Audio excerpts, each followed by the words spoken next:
আজকে মেয়ে তোমাদেরকে ইন্ট্রোটা দিয়ে দিল, তো তোমাদের ইন্ট্রোটা কেমন লেগেছে সত্যি অবশ্যই কমেন্ট করে জানিও। তো আজকে সকাল থেকেই ব্লগটা শুরু করেছি, মেয়েকে এখন খাওয়াচ্ছি। তো আজকে হচ্ছে 14 তারিখ, 14 ফেব্রুয়ারি, আর আজকে সরস্বতী পুজো একই দিনে। তো দুটো স্পেশাল দিন একই দিনে, তো আজকে দিনটা স্পেশাল তো একটু হবেই। আর তার থেকেও বড় কথা, আজকে তোমাদের দাদাভাইয়ের জন্মদিন, তো একটু স্পেশাল তো হবে। তো তোমরা ব্লগটা কন্টিনিউ করো।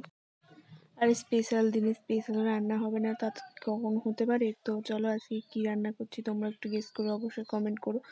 তো আমি করব হচ্ছে বিরিয়ানি, সেই জন্য চালটা ভালো করে ভিজিয়ে রেখে দিচ্ছি, ধুয়ে নিয়েছি, সব কিছু কেটে কুটে নিয়েছি।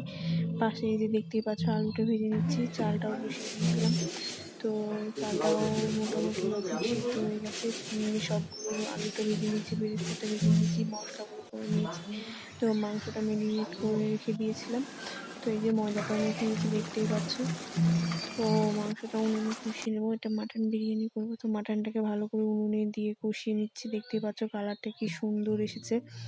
আর আমার ওদিকে সব রেডি করে রেখে দিয়েছি, এই যে সব একসাথে দিয়ে মুখটা বন্ধ করে রেখে দিয়েছি। আর এদিকে মেয়ে খাওয়া হয়ে গেছে, মেয়ে খাওয়ার নিয়ে চলে এসেছিলাম, মেয়েকে খাইয়েও দিয়েছি।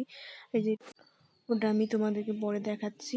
তো এই দেখো আবার চলে এসেছি, খাওয়া দাওয়া হয়ে গেছে। তো এখন পায়েসটা বসিয়ে দিয়েছি, পায়েসটা হবে। তো পায়েসটা দেখতেই পাচ্ছ ফুটছে, প্রায় হয়েও এসছে।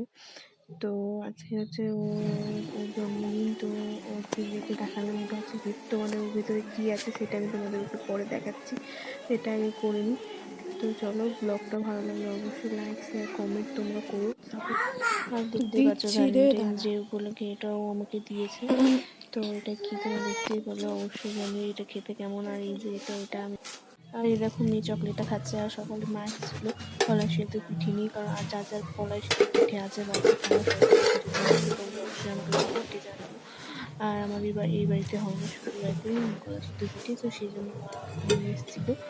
তো মা এসেছিলো সকালে 12টা-1টার দিকে। তো মা কিছু খায়নি, কারণ সেদিন ছিল মায়ের ষষ্ঠী। আর এই যে দেখতে আমি তুলে নিচ্ছি, আর এই যে মা শুয়ে আছে। আজকের ভিডিওটা এই পর্যন্ত, নেক্সট ভিডিওতে তোমাদের সাথে আবার দেখা হচ্ছে।